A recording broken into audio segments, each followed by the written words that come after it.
Hi everyone, सभी प्यारे बच्चों का वार्म वेलकम करता हूँ। देखिए, आज द हिंदू के दोनों एडिटोरियल्स इररिलेवेंट थे, मीनिंगलेस थे। इसलिए साइंस मैगजीन से, नेचर मैगजीन से इस आर्टिकल को पढ़ेंगे आज के। कॉलोनी ऑन मार्स इसका टाइटल है। टाइटल से आपको समझ में आ रहा होगा, मार्स यानी कि मंगल पे बसने की बात कर रहा है इंसानों के। फ्यूचर में इसके कितने प्रॉस्पेक्ट्स हैं और कौन सी टेक्नोलॉजीज़ की हमें ज़रूरत है इस काम को अंजाम देने के लिए। बड़ा इंटरेस्टिंग और इन्फॉर्मेटिव आर्टिकल है।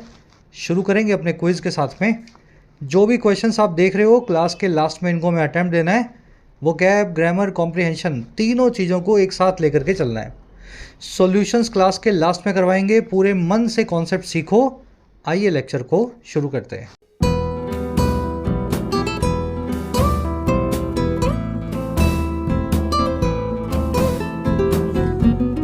कह रहा है जी कॉलोनी ऑन मार्स।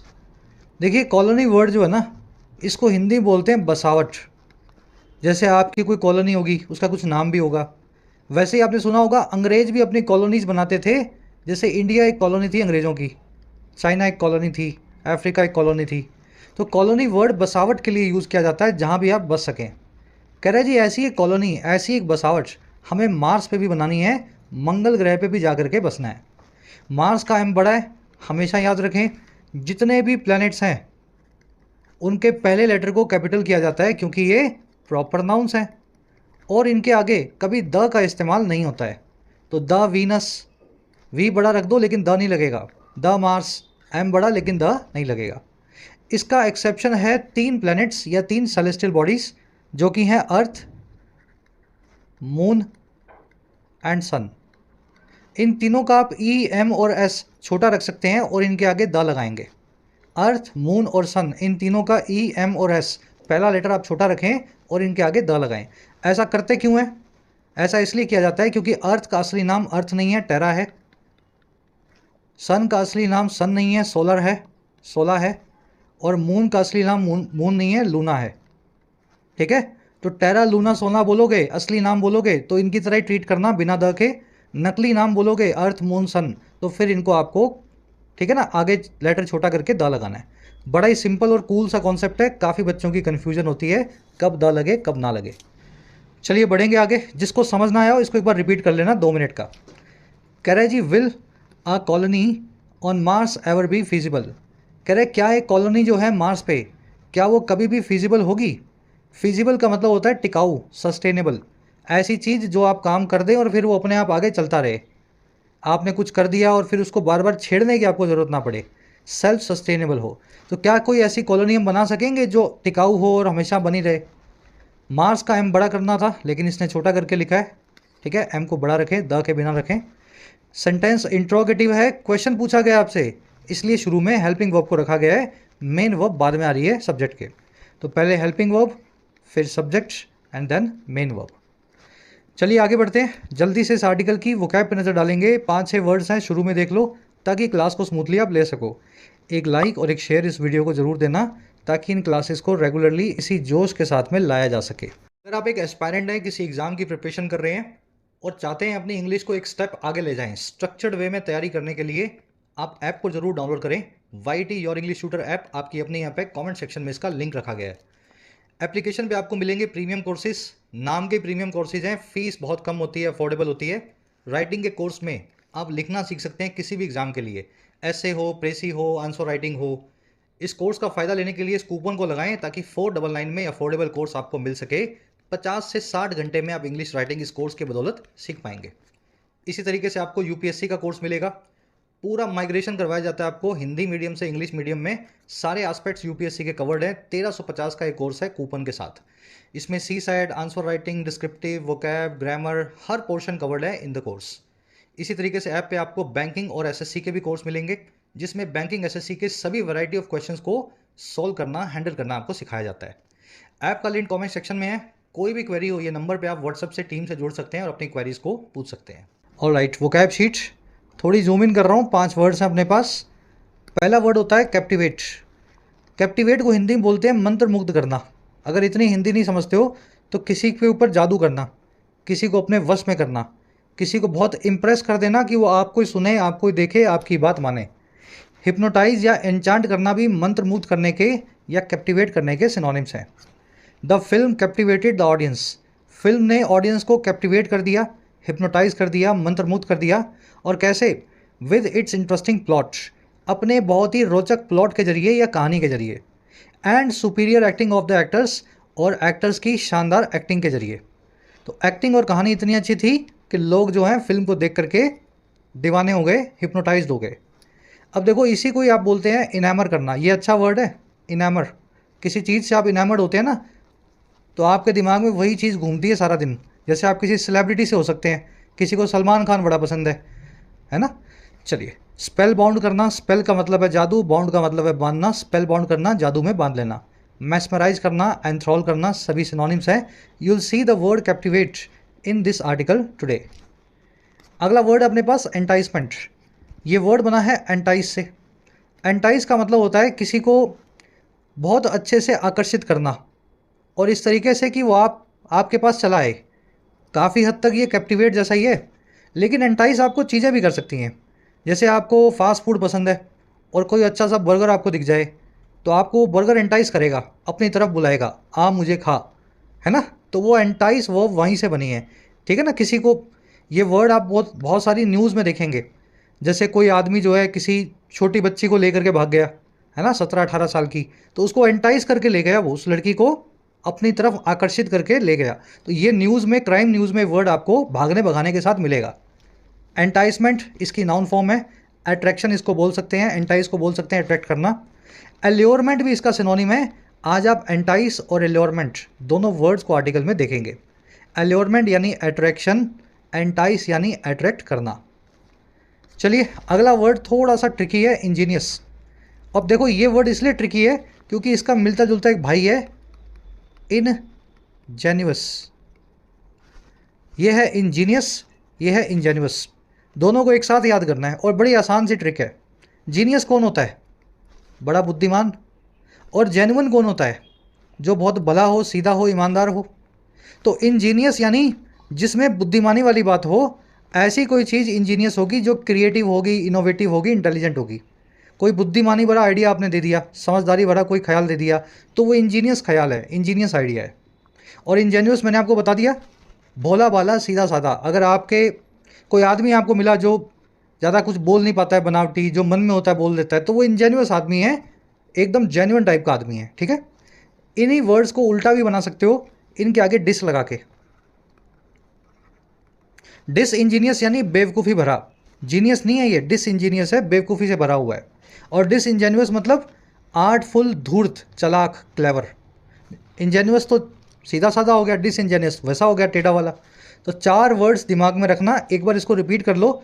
ये कॉन्सेप्ट बड़ा प्यारा है, ट्रिक के साथ मैंने आपको बताया। बड़े आगे मैंने क्या बताया, मतलब ये पता ही है, सबको होना ही चाहिए। ये ट्रिक्स जीनियस, जेन्युअस वैसे ही बने हैं वर्ड्स, मतलब मेरी ट्रिक्स नहीं है ये। She is very ingenious when it comes to finding excuses. वो बड़ी जीनियस के जैसी है, इंजीनियस है, बड़ी क्रिएटिव है, जब बात हो, व्हेन इट कम्स टू, जब बात हो बहाने ढूंढने की। नए से नया बहाना, एक से बढ़ के एक बहाना वो ढूंढ करके लाती है जब उसको बहाना लगाना हो। इंजेन्युअस है। इसको इमेजिनेटिव, इन्वेंटिव, इंटेलिजेंट, श्रूड और स्किलफुल भी बोलते हैं। श्रूड वर्ड का मतलब होता है हिंदी में मजा हुआ, है ना। इंजेन्युअस जैसे ही होगा, मजा हुआ, मजा हुआ। चलिए, अगला वर्ड है स्टैगरिंग। कहाँ गया स्टैगरिंग? 2 दिन पहले ये वर्ड आया था। स्टैगर का मतलब होता है लड़खड़ाना, और स्टैगरिंग हर वो चीज़ है जो आपको इतना हैरान, सरप्राइज, परेशान या भौचक्का कर दे कि आपकी चाल बदल जाए, आप लड़खड़ा पड़े। मतलब वास्तव में लड़खड़ाएंगे नहीं, लेकिन आपको बहुत सरप्राइज लगेगा अगर स्टैगरिंग बात को आप सुन रहे हैं। वो बिल्कुल ऐसी ही बात है कि उसको सुन के आपका चलना भी जो है, आप सीधे से ठीक से चल भी नहीं पाए। Extremely surprising and impressive thing is called staggering. For the past 30 years the Indian economy has grown at a staggering pace. पिछले 30 सालों में भारत की इकॉनमी ने ग्रो किया है एक भौचक्का कर देने वाली, स्टैगर कर देने वाली रफ्तार से, जो है 7 to 10% पर एनम, हर साल 7 से 10% की। Shocking, astounding, mind boggling, stunning, amazing, सभी इसके सिनोनिम्स हैं, ठीक है। तो ये वर्ड आप आर्टिकल में देखेंगे। चलिए, लास्ट वर्ड है अपने पास पोइग्नेंट। पोइग्नेंट वो चीज़ें होती हैं जो इमोशनल होती हैं बहुत शार्प तरीके से। जैसे आपने कोई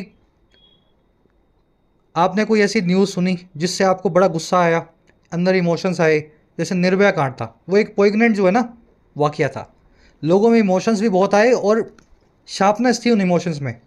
समझ पा रहे हो आप? मैं सही एग्जांपल शायद दे नहीं पा रहा हूँ। कोई भी ऐसी मूवी आप देख लें जिस मूवी को देख करके आप रो पड़ें या हंस पड़ें या खुश हो जाएं या गुस्सा हो जाएं, तो मूवी कह देंगे आप कि बड़ी पॉइगनेंट थी, मेरे अंदर बड़े इमोशंस को जगाने वाली थी। It is specially poignant that he died on the day before his wedding.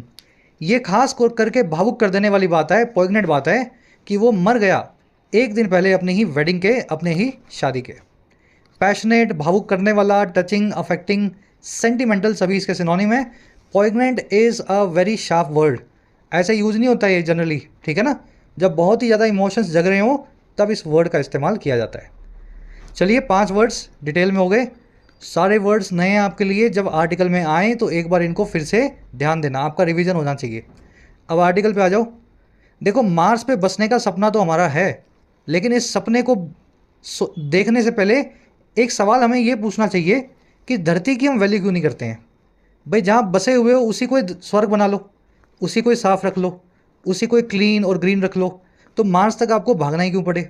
एक सवाल तो इस आर्टिकल में ये उठाया गया है। दूसरा, मार्स पे बसना आसान नहीं है, यहाँ से लोगों को ले जाना, फिर मार्स में वहाँ पे हवा भी नहीं है, सांस भी कैसे लेंगे, नई नई टेक्नोलॉजीज़ हमें ईजाद करनी होंगी। हालांकि ये सब कर सकते हैं, लेकिन बहुत दूर होगा जा करके, अगले 5-10 साल में होने वाला नहीं है। तो इस चीज़ को साइंटिफिक टोन में इस आर्टिकल में समझाया गया है। साथ ही थोड़ा ऑप्टिमिज्म दिखाया गया है। जिस रफ्तार से ह्यूमन साइंस पे कर रहा है काम, ये काम भी बहुत दूर नहीं है जितना दूर हमें लगता है। साइंटिफिक और ऑप्टिमिस्टिक टोन में लिखा हुआ आर्टिकल है। चलिए, टोन लास्ट में भी बताऊंगा मैं आपको फिर से, ताकि आप इस टोन को समझ पाएँ, जस्टिफाई करें। शुरू करें आर्टिकल को। चलो, बड़ा इंटरेस्टिंग है, जैसे मैं पढ़ रहा हूँ साथ साथ पढ़ना। Human colonisation of the solar system has long been a captivating concept. आदमी का जो कॉलोनाइजेशन है, बसने का काम है, सेटल होने का काम है सोलर सिस्टम में, सौर सिस्टम में, कह रहे ये रहा है लंबे वक्त से। Has long been, has been यानी रहा है। अगर हैज़ बिन बिना किसी वर्ब के आ जाए, आगे V3 कुछ भी ना लगाओ, तो हैज़ बिन का मतलब क्या होता है? रहा है। तो आदमी का ये जो सपने, आदमी का जो ये कॉलोनाइजेशन है सोलर सिस्टम में, ये लंबे वक्त से लॉन्ग रहा है। एक ऐसा कॉन्सेप्ट जो कैप्टिवेटिंग है, जो मंत्र मुग्ध कर देने वाला है, जो है ना बहुत अट्रैक्ट करने वाला है। और ये कैसे रहा है? With Mars being the most alluring target. ये रहा है साथ ही मार्स के यानी मंगल के, होने के यानी बीइंग, सबसे ज़्यादा एल्योर करने वाला, एंटाइज करने वाला टारगेट। तो हमारा सपना तो हमेशा से ही है सोलर सिस्टम में कहीं बसें, आगे जाएं, इंटरगैलेक्टिक, इंटरप्लैनेटरी ट्रैवल करें, है ना, दूसरे स्टार्स को देखें। इस सपने में मार्स सबसे आगे रहता है, सबसे ज़्यादा मंगल ग्रह में आकर्षित करता है, एल्योर करता है कि सबसे पहले यहाँ बसने की कोशिश की जाए। कॉलोनाइजेशन आपने समझ लिया, बसावट करने का काम। वर्ब इसकी हैज़ बीन, परफेक्ट टेंस, कोई वर्ब इसके साथ में और मेन वर्ब लगी नहीं है, तो ये लिंक वर्ब है और इसका मतलब क्या होगा? रहा है या रहे हैं, ठीक है। कैप्टिवेटिंग यानी जो आपको एंथ्रॉल कर दे, इनामर कर दे, मंत्रमुग्ध कर दे, स्पेल बाउंड कर दे, आपके ऊपर जादू कर दे। एल्योर करना, एंटाइज करना, अट्रैक्ट करना, किसी को अपनी तरफ खींचना। जैसे वो बर्गर आपको खींचता है ना, खाने पीने वाले आदमी को बर्गर कैसे खींचता है, वैसे एल्योरिंग टारगेट है मार्स साइंटिस्ट लोगों के लिए। कह रहे जी, the red planet's mystique stems from its unique status as a former haven for life. कह रहे जो रेड प्लैनेट है, मार्स क्या है? लाल दिखता है, अगर कभी कभी दिखता है साल में 1-2 बार, अगर आप न्यूज़ फॉलो करेंगे तो आपको दिखेगा सन के साथ, मून के साथ।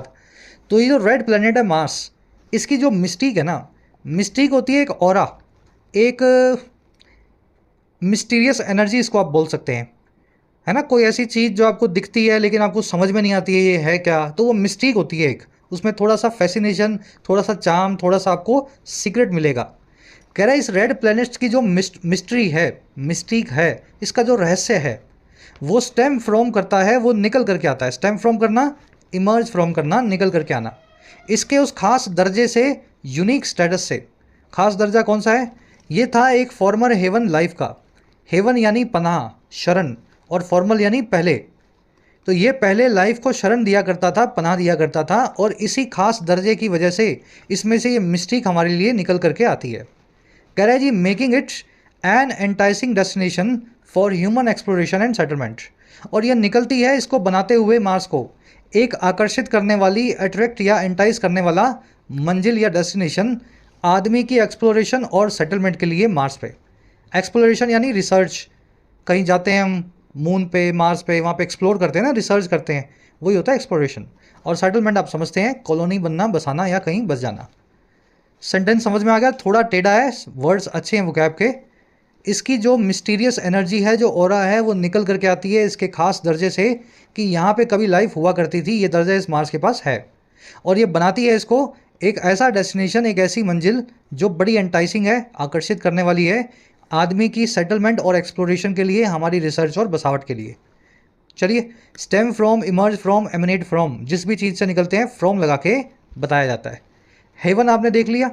हेवन का मतलब क्या होता है? पनाह, शरण। जैसे अभी वॉर चल रही है यूक्रेन में या वॉर चल रही है फ़लस्तीन में, तो जो लोग भागे हैं फ़लस्तीन से इजिप्ट की तरफ, यूक्रेन से पोलैंड की तरफ, तो उनको पोलैंड में हेवन मिला है, शरण मिली है, पनाह मिली है। लेकिन इस वर्ड को हेवन से कंफ्यूज नहीं करना है, इसमें ई एक्स्ट्रा लगा हुआ है हेवन में, और हेवन का मतलब होता है स्वर्ग, जन्नत। समझ गए ना? हेवन पनाह, हेवन स्वर्ग, दोनों अलग वर्ड्स हैं, दोनों की अलग स्पेलिंग है, अलग प्रोनाउंसिएशन है। चलिए आगे बढ़ते हैं। आज के क्विज में मैंने थोड़ा कंफ्यूज किया आपको इन दोनों वर्ड्स में, देख लेना। कह रहा है जी, however establishing a human presence on Mars is a formidable challenge. कह रहा है हालांकि इस्टेब्लिश करना एक ह्यूमन की प्रेजेंस को, आदमी की मौजूदगी को मार्स के ऊपर, मंगल के ऊपर, ये एक ऐसा चैलेंज है जो बड़ा फॉर्मिडेबल है। फॉर्मिडेबल वर्ड याद है, बहुत बार आता है ये। ऐसा काम जिसके नाम से ही कंपकपी आपको छूटने लगे, जो बड़ा मुश्किल हो, जिसको करना नामुमकिन सा लगता हो, ऐसे कामों को अंग्रेजी में बोलते हैं फॉर्मिडेबल। ठीक है? चैलेंजिंग हो, इंटिमिडेटिंग हो, डराने वाला हो, इसके लिए एक वन वर्ड भी है हमारे पास, लिख दूँ यहाँ, हरक्यूलियन। ठीक है? कहानी फिर कभी बता देंगे, आज थोड़ा सा याद कर लो, अगली बार आएगा तो कहानी के साथ समझाऊंगा। हरक्यूलिस नाम के एक देवता से हरक्यूलियन नाम का काम बना हुआ है।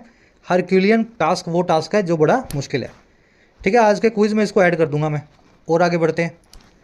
कह रहे जी, unlike Earth's colonies which had the advantage of familiar gravity, breathable air and accessible water and abundant resources, Mars offers none of these luxuries.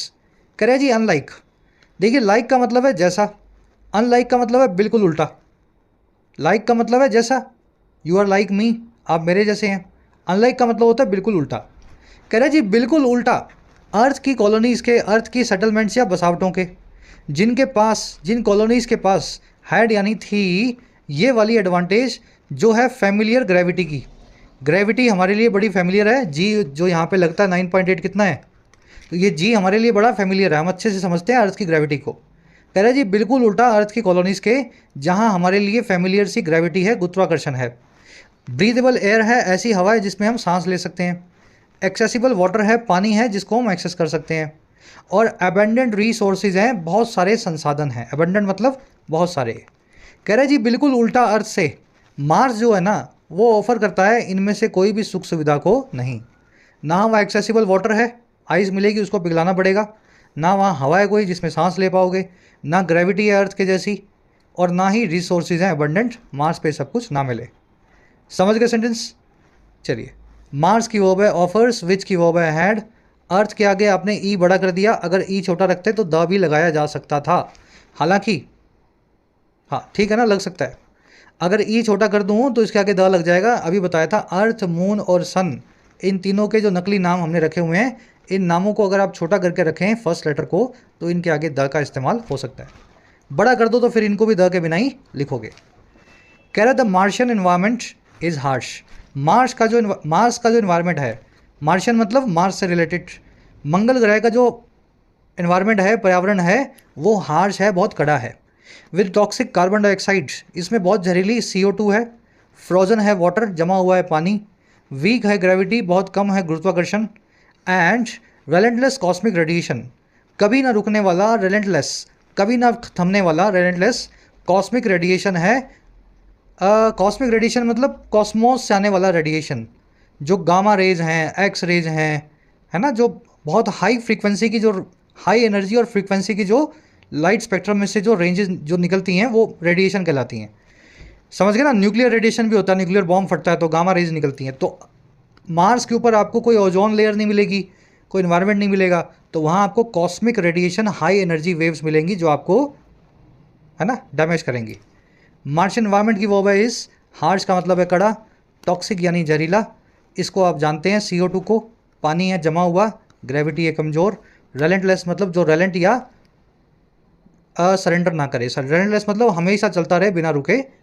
चलिए, कह रहा है despite these obstacles human ingenuity and adaptability make colonization a possibility. कह रहा है जी बावजूद इन सभी obstacles के, इन सभी रुकावटों के, इंसान की जो इंजेन्यूटी है, देखिए जेन्यूटी याद है ना, किससे बना है? जीनियस से बना है। इंजीनियस याद होगा आपको, जो जीनियस हो, वहीं से वर्ड बनाया हमने इंजेन्यूटी, आपका जीनियस बना। इंसान की जो बुद्धि है, जो रिसोर्सफुलनेस है, जो क्लेवरनेस है, जो, समझ गए ना, और जो इंसान की अडेप्टेबिलिटी है, अडेप्टेबिलिटी मतलब खुद को ढालने का काम, ये दोनों चीज़ें मेक करती हैं हमारी सेटलमेंट को, कॉलोनाइजेशन को एक पॉसिबिलिटी, एक पॉसिबिलिटी समझते हैं आप, संभावना। इन चीज़ों की वजह से हम कॉलोनाइज कर सकते हैं मार्स को। कह रहा है all but a distant one, हालांकि ये एक दूर की संभावना होगी, डिस्टेंट जो है पॉसिबिलिटी होगी, आज नहीं होगा लेकिन हो सकता है 20, 30, 50 साल में ये हो भी जाए। इंजेन्यूटी और अडेप्टेबिलिटी की वो वे मेक, ऑल बीट मतलब हाउएवर या ऑल्दो। कह रहा है the cost of establishing and maintaining a Martian colony is staggering. जो कीमत है, कॉस्ट है बनाने की, इस्टेब्लिश करने की और चलाने की या मेंटेन करने की मार्स पे एक बसावट को या कॉलोनी को, वो कॉस्ट अपने आप में हैरान कर देने वाली है, स्टैगर कर देने वाली है, सरप्राइज करने वाली है। Requiring significant technological advances and infrastructure development. और ये कैसे है स्टैगरिंग?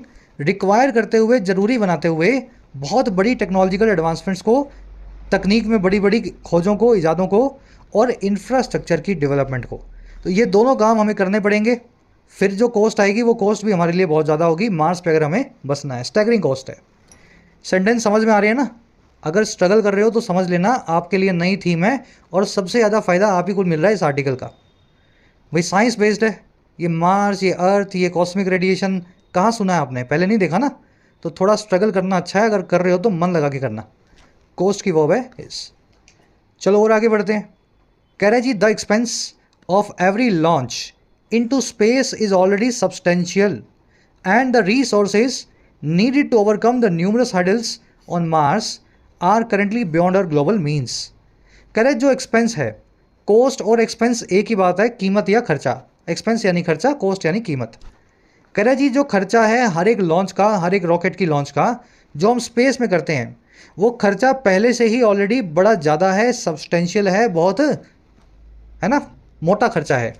और कह रहे जो संसाधन, जो रिसोर्सेज जो ज़रूरी हैं, नीडेड हैं ओवरकम करने के लिए, फतह पाने के लिए, इन अलग अलग की न्यूमरस टाइप की हर्डल्स को, रुकावटों को मार्स के ऊपर, कह रहे ये रिसोर्सेज जो हैं आर हाल फिलहाल करंटली पार हैं, परे हैं, बियॉन्ड हैं पूरी दुनिया के मीन्स के, जरियों के। तो पूरी दुनिया की वेल्थ भी अगर मिला दें तो भी एक कॉलोनी मार्स पे बसाना बड़ा मुश्किल है, इतना खर्चा मार्स तक जाने आने में हमें लगता है। ठीक है, एक एक रॉकेट ही बड़ा मुश्किल है हमारे लिए लॉन्च करना, इंसान भेजना और वहाँ बसाना, उनसे बच्चे पैदा करवाना, वहाँ समझ गए ना, कॉलोनियाँ बनवाना, खाना उगवाना, ये सब काम तो हमारे परे है, एक बियॉन्ड है हमारी रीच के। एक्सपेंस की वर्ब है इस। सब्सटेंशियल मैंने बता दिया आपको, जो बहुत मोटा हो, कंसीडरेबल हो, नज़रअंदाज ना किया जा सके, सिग्निफिकेंट हो। Existential, substantial some of money वो पैसा है जिसको आप बड़ा मानते हैं, है ना। सब्सटेंशियल वर्ड को सब्सटेंटिव से अलग रखना। सब्सटेंटिव का मतलब होता है गंभीर, थॉटफुल, पेंसिव, सोचा समझा, दोनों अलग वर्ड्स हैं। सब्सटेंशियल यानी आकार में, साइज में, मात्रा में बड़ा, सब्सटेंटिव यानी गंभीरता से भरा हुआ। चलिए, रिसोर्सेज यानी संसाधन, वर्ब इनकी आर। मीन्स का मतलब होता है हमारा जरिया, ग्लोबल मीन्स मतलब दुनिया भर के जो जरिए हैं उनके परे है, बियॉन्ड है। While it is likely that humans will eventually thrive on Mars with self-sustaining colonies and even Martian-born children, that future is still a distant dream। कह रहे जी यहाँ जहाँ ये बात लाइकली है, संभावित है कि ह्यूमंस जो हैं आखिरकार इवेंचुअली थ्राइव करेंगे, फलेंगे, फूलेंगे, बढ़ेंगे मार्स के ऊपर। और कैसे बढ़ेंगे? कह रहे जी ये काम होगा सब सेल्फ सस्टेनिंग कॉलोनीज़ के साथ, और यहाँ तक कि मार्स पे बॉर्न होने वाले चिल्ड्रन के साथ। आ रही बात समझ में? इन दोनों चीज़ों के साथ ये काम होगा। और कह रहा है जी ये फ्यूचर फिर भी जो है ना, हालांकि ये बात तो सच है, ये होगा ही होगा, 500 साल में हो जाए, हो सकता है 5000 साल में हो जाए, हो सकता है, हमें कहाँ जल्दी है। कह रहा है लेकिन फिर भी हमें फ्यूचर जो है ना, वो अभी भी ये वाला फ्यूचर एक दूर की कौड़ी लगता है, डिस्टेंट ड्रीम लगता है। डिस्टेंट ड्रीम मतलब ऐसा ड्रीम, ऐसा सपना जो बहुत दूर का है, दूर की कौड़ी बोलते हैं हिंदी में। तो ये काम तो हो जाएगा, लेकिन कब होगा हमें नहीं पता। इट की वर्ब है इज, लाइकली का मतलब है पॉसिबल, संभावित। ह्यूमंस की वर्ब है विल, थ्राइव, थ्राइव करना, फोस्टर करना, फलना फूलना, ग्रो करना, प्रॉस्पर करना, किसी जगह पे ग्रो करना। मार्स का एम बड़ा है, अगेन बिना द के याद रखना। सेल्फ सस्टेनिंग कॉलोनीज वो कॉलोनीज है जो आपने बसा दी और अब खुद से आगे बढ़ेंगी, अपना अपने हिसाब से देखेंगी और चलेंगी, है ना, सेल्फ सस्टेन करेंगी। चलिए सेकंड पैराग्राफ हो गया, लास्ट पैराग्राफ पे आते हैं और इसमें कुछ ग्रामर रूल्स आएंगे, उनको भी फटाफट देखेंगे। For now the challenges of Martian colonisation serve as a poignant reminder. कह रहा है अभी के लिए जो चैलेंजेस हैं, जो चुनौतियां हैं मार्स पे बसावट की, वो सर्व करती हैं एक तीखा या इमोशनल रिमाइंडर बन के। और ये किस चीज़ का रिमाइंडर है? Of the remarkable advantages we enjoy on Earth. उन शानदार, रिमार्केबल, उन यूनिक एडवांटेजेस का जो हम इंजॉय करते हैं अर्थ पे। तो ये चैलेंज जो है ना, हमें इमोशनल कर देते हैं कि अर्थ पे हमें क्या कुछ मिल रहा है, क्या कमी है अर्थ पे, सब कुछ मिल रहा है, तभी मार्स पे नहीं मिल पा रहा और हम इतने छटपटा रहे हैं। तो ये एक पॉइग्नेंट रिमाइंडर है जिस चीज़ को हम ऑलरेडी इन्जॉय कर रहे हैं। चैलेंजेस की वर्ब है सर्व, वी की वर्ब है इन्जॉय। ठीक है, पॉइग्नेंट आपने देख लिया ऑलरेडी, रिमाइंडर मतलब याद ताज़ा करवाने वाला। कह रहे the very air we breathe, the water we drink and the resources we exploit are all taken for granted. कह रहे ये वो एयर जो हम लेते हैं, वेरी का मतलब है वो वाली, वो खास, वो एग्जैक्ट। कह रहे ये जो एयर हम ब्रीथ करते हैं, सांस की तरह लेते हैं, ब्रीथ का मतलब है सांस लेना।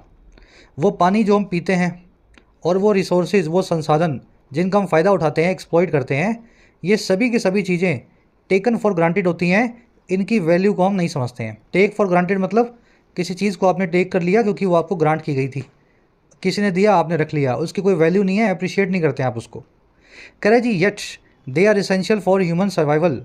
फिर भी वो इसेंशियल हैं, चाहे कितनी भी टेक फॉर ग्रांटेड हो, ये ज़रूरी हैं आदमी के जीवन के लिए, ह्यूमन के सर्वाइवल के लिए।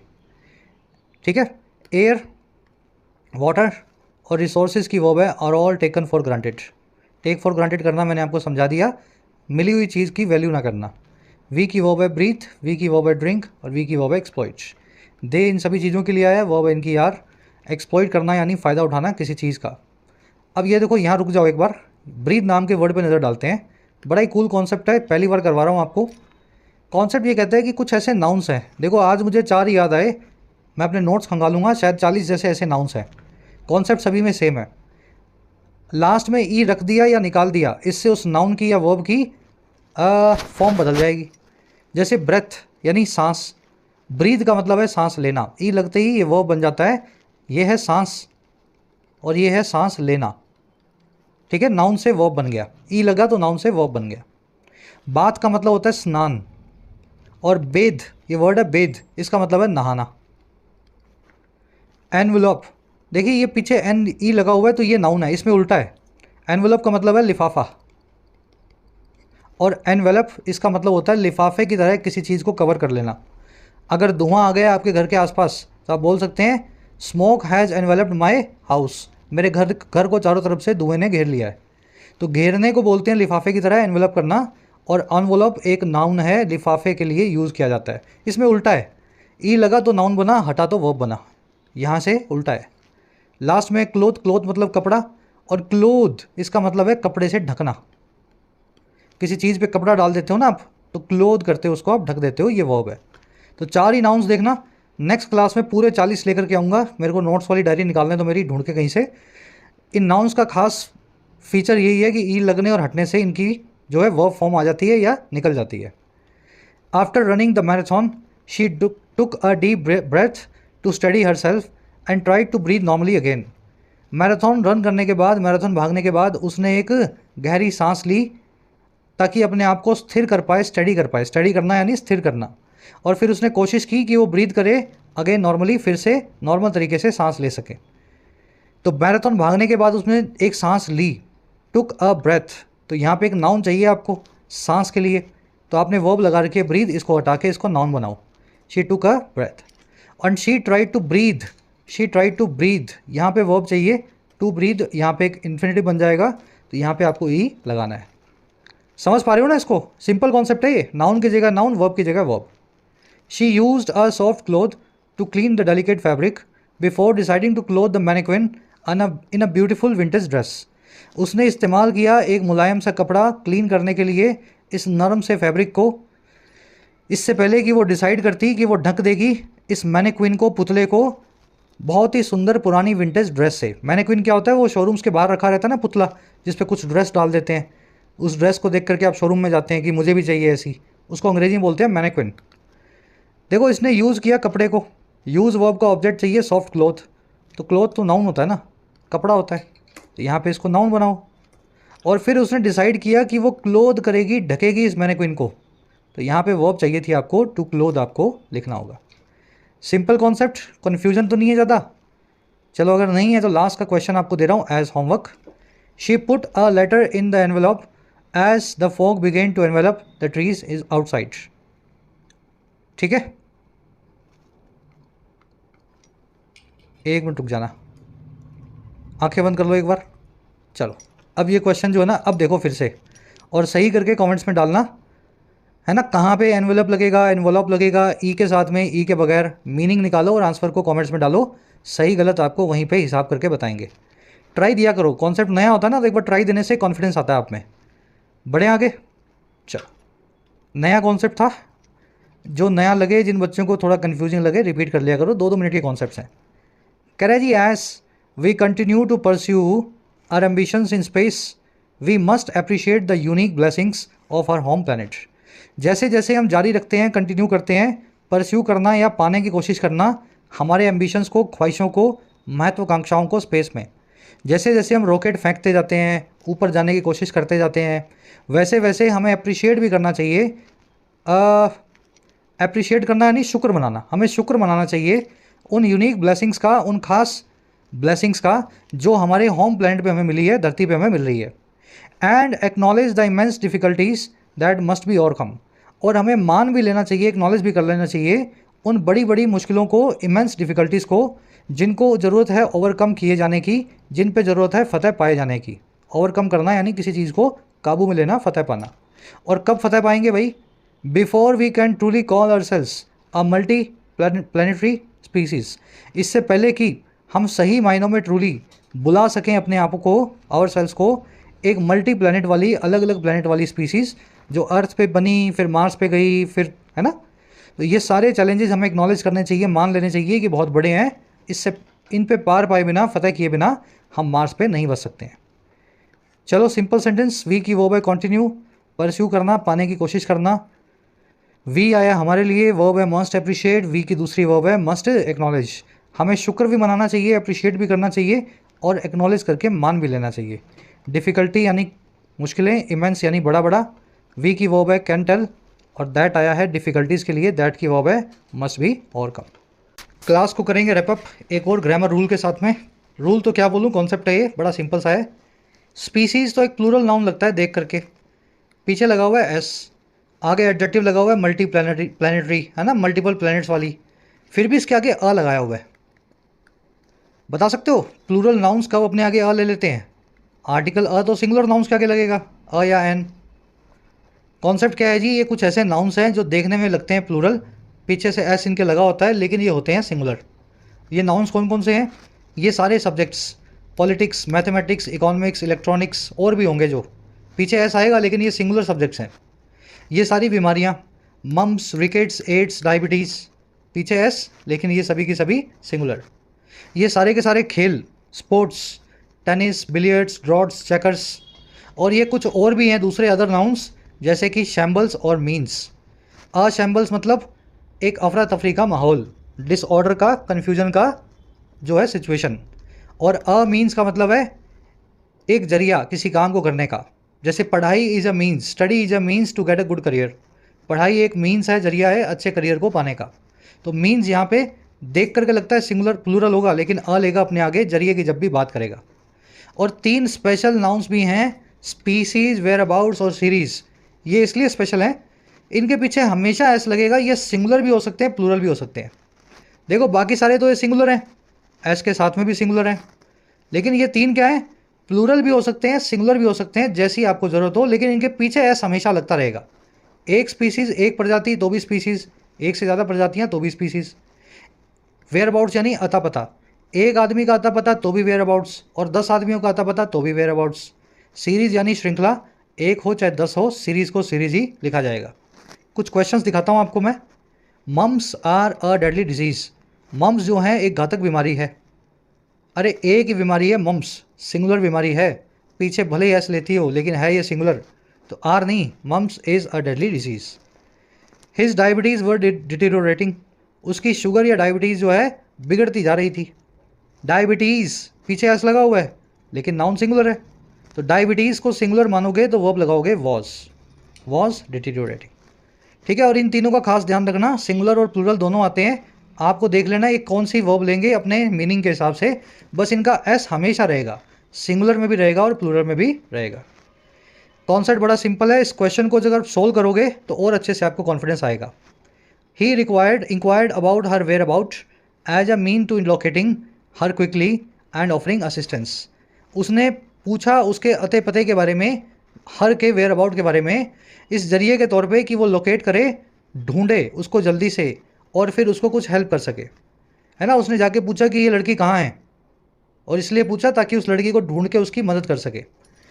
समझ गए? अब यही दिमाग में बना मेरे सेंटेंस, ताकि ये दोनों कॉन्सेप्ट जो हैं दिमाग में आपको रिवाइज करने का मौका मिले।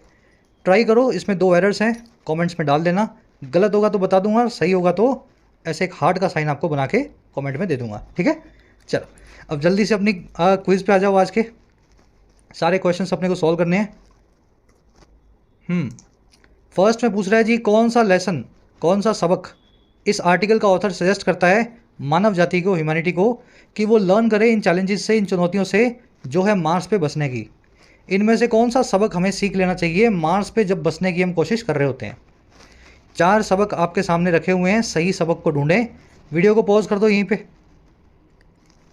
बड़ा इजी क्वेश्चन है ये।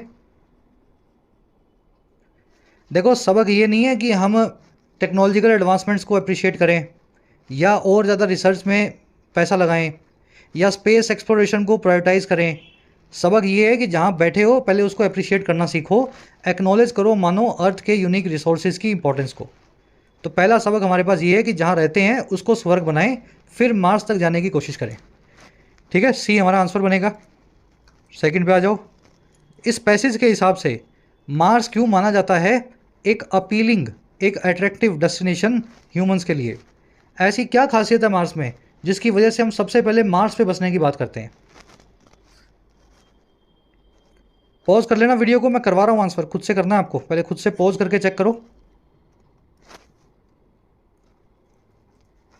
देखो रीज़न ये भी नहीं है कि मार्स दूसरे हैबिटेबल यानी रहने लायक प्लेनेट के आसपास है, ये रीज़न नहीं है। रीज़न ये भी नहीं है कि इसका एनवायरनमेंट अर्थ के जैसा है, और रीज़न ये भी नहीं है कि इसमें बहुत सारे रिसोर्सेज अवेलेबल हैं, इनफैक्ट वहाँ रिसोर्सेज तो है ही नहीं अर्थ के जितने। रीज़न ये है कि इसकी एक हिस्ट्री है, इतिहास है कि ये पोटेंशियल हैबिटेंट या घर रहा होगा ज़िंदगी का, लाइफ का। 100, 200, 500, 1000, 2000, 5000, है ना, 1 लाख 5 लाख साल पहले मार्स पे कोई ना कोई लाइफ फॉर्म जरूर होनी चाहिए, ऐसा हमें लगता है। इसलिए हमारे लिए मार्स बड़ा अट्रैक्टिव है, अपीलिंग डेस्टिनेशन है। ठीक है, due to its history as a potential habitat for life. Habitat का मतलब होता है रिहायश या घर, ठीक है, या रेसिडेंस बोल सकते हैं इसको, रेसिडेंस। चलिए अब बीच के क्वेश्चंस पे आते हैं। हरक्यूलियन वन वर्ड आपको बताया था। फ्रेज पूछा है आपसे, टेक समथिंग फॉर ग्रांटेड, बड़े अच्छे से आप सीख चुके हो। पॉइग्नेंट वर्ड का सिनोनिम आपसे पूछा है, डिसइंजीनियस, स्टैगरिंग, अल्यूरिंग या इमोशनल। और इंजीनियस वर्ड का देख लेना, जीनियस लिखा हुआ है, इंजीनियस वर्ड का उल्टा आपसे पूछा है ना, एंटोनिम, इमेजिनेटिव, आर्टफुल और क्लमसी। चलो खुद से सॉल्व करना। लास्ट में मिलेंगी 3 एरर्स। पहली मिलेगी इस वर्ड के आसपास, दूसरी आपको मिल सकती है इस वर्ड की वजह से, और तीसरी आपको ज़रूर मिलेगी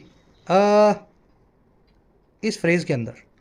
तीनों एरर्स को मार्क करना। मेरे क्वेश्चन के आंसर मैंने डाल दिए फर्स्ट कमेंट में नीचे, चेक करके बताना आउट ऑफ 9 कितने मार्क्स मिले। क्लास कैसी लगी आज की?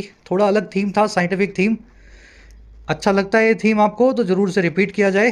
पूरा देखने वाले बच्चे लिख दिया करो सर पीडी, और जो रिपीट चाहते हो पीडीआई लिख के बताया करो सर इंटरेस्टिंग लगा, you can repeat more such themes in your classes.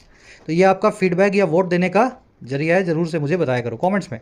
Until then, कल आपसे लेंगे मुलाकात कल की क्लास में। जिन बच्चों को कोर्सेज की ज़रूरत है, एक्स्ट्रा क्लासेस की ज़रूरत है, you can take the benefits of the courses. Application को डाउनलोड करें YT ऐप को, आपको राइटिंग का, SSC का और बैंकिंग का, इनफैक्ट UPSC का भी कोर्स मिल जाएगा। अफोर्डेबल कोर्सेज है, मेहनत करना चाहते हैं तो ऐप को डाउनलोड करें, कमेंट सेक्शन में लिंक रखा गया है, you can take the benefits. चलिए